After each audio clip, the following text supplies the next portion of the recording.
In the latest Idaho court filing, accused quadruple murderer Bryan Kohberger says he could not be the campus killer because he was stargazing. His attorney Ann Taylor writing, Mr. Kohberger was out driving in the early morning hours of November 13, 2022, as he often did to hike and run and or see the moon and stars. He drove throughout the area south of Pullman, Washington, and west of Moscow, Idaho. It's the back half of the route police say Kohberger took as he returned to his apartment after brutally stabbing to death 4 students in their sleep, and it's based on his phone pinging cell towers along the way. His alibi says there's no evidence Kohberger's phone was near the scene at the time of the 4 a.m. murders.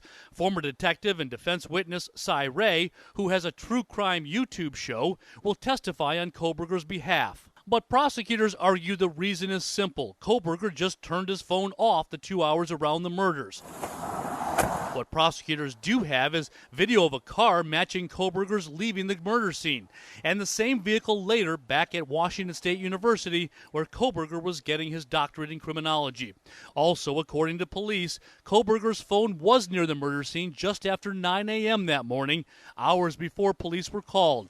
But the biggest hurdle for defense attorneys will be convincing jurors to dismiss a knife sheath with his DNA found next to one of the victims. If they feel that you're trying to insult their intelligence, they're going to come down very hard on Bryan Kohberger. The evidence itself is overwhelming. No trial date has been set, but in late June, Kohberger's attorneys will argue for a change of venue, saying that he can't get a fair trial in Latah County.